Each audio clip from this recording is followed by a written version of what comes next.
A shooting that sparked calls for reform, rallies, and now an indictment of a former Fairfax County police officer. Again and again, this pride flag hanging at Michelle and Jenna's home was taken. And you asked about those tables and chairs. Well, you can see them down there.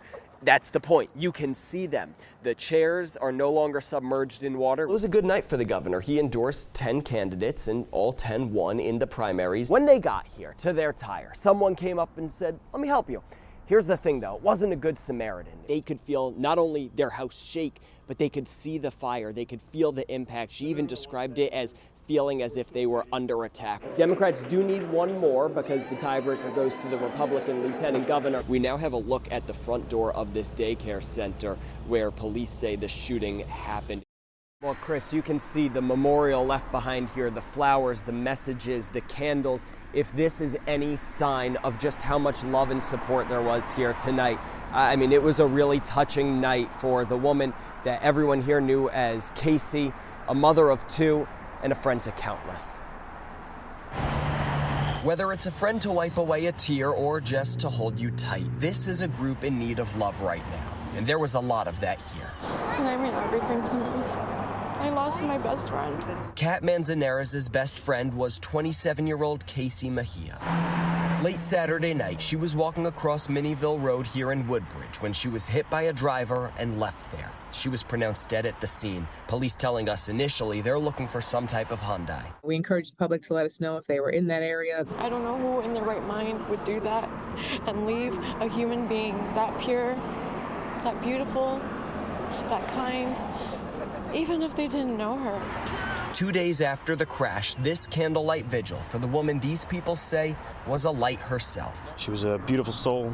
She was always optimistic. She just drew people to her and was just this force of nature that you couldn't ignore. Dozens of people came out to share stories, holding tight to the memories with photos and candles in hand. It warms my heart to see so many people to show the love that she truly deserved. Bye. Be safe. As the remembrance came to a close, the signs of love remain on the ground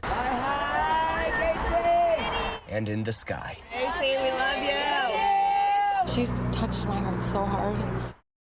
And Chris, that dispute happened in the parking lot just behind us at this extended stay hotel. Police say it was 3 teenagers who got involved in a fight that turned deadly. It's an all-hands-on-deck operation for Fairfax County Police and its SWAT team. The objective, finding the teenage suspect who they say shot and killed another teen Wednesday afternoon. Suspect pulled out a gun and shot the individual after a fight. This parking lot is a crime scene. It's where police say the suspect fired 3 shots, hitting the one teen but missing the other. And across the street, a scene of despair. We've blurred this video because some of the people here who heard the young boy was killed are just minors themselves. We have a teenager who's dead and shouldn't be.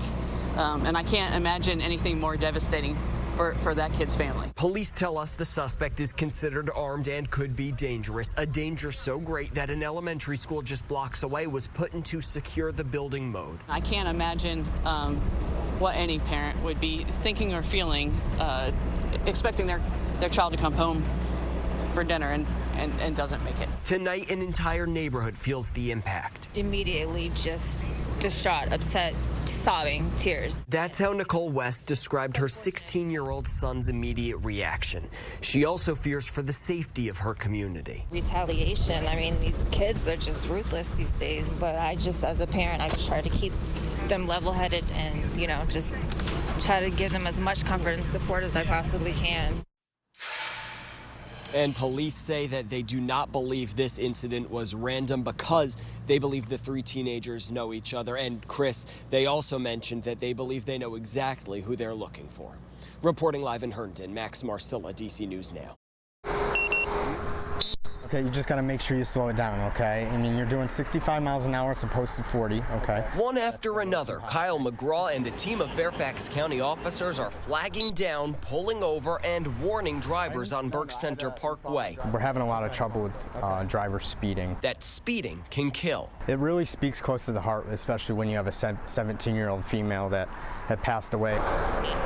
They're stationed by the intersection of Burke Center Parkway and Burnside Landing Drive, about a half-mile away from where flowers and stuffed animals lay in memory of Rebecca Zarko.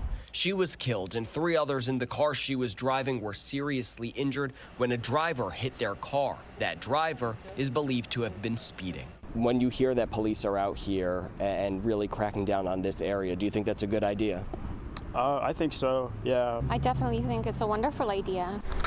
Drivers tell us the work by police is a good thing, but only a start to what they hope will change on this road. I know people hate stop signs and stoplights, but if it's going to save some lives, you know, I think it'll help everybody. Just make sure you slow down for us, okay? A road where county police are now turning a tragedy into a lesson they hope will stick with drivers and slow them down.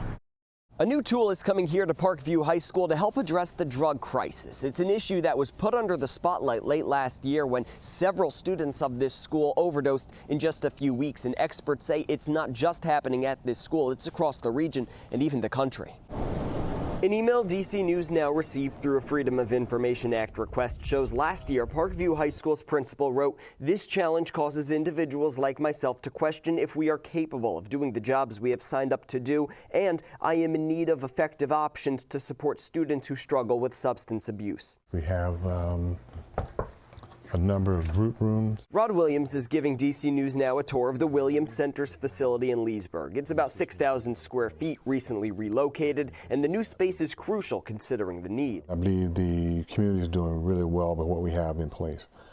Absolutely, can we use more resources? We could. Now the Williams Center is working to help this community in its battle against drug use and addiction. This device is coming to Parkview High School. It's a telehealth assessment service which connects students in need with the Williams Center. They have direct access to a counselor, direct access to a physician, and direct access to a treatment plan that can be developed in real time. And what's the importance of getting that help within minutes? Well, it's really when someone has made the commitment to change their lives, you want to be there to respond to that. Williams says that decision is hard. Minutes matter. And if a teen decides they want help, help needs to be there. If you can get someone to treatment sooner, you certainly have a greater chance of increasing the likelihood of that person being, his drug problems resolved. In Loudoun County, Max Marcilla, DC News Now.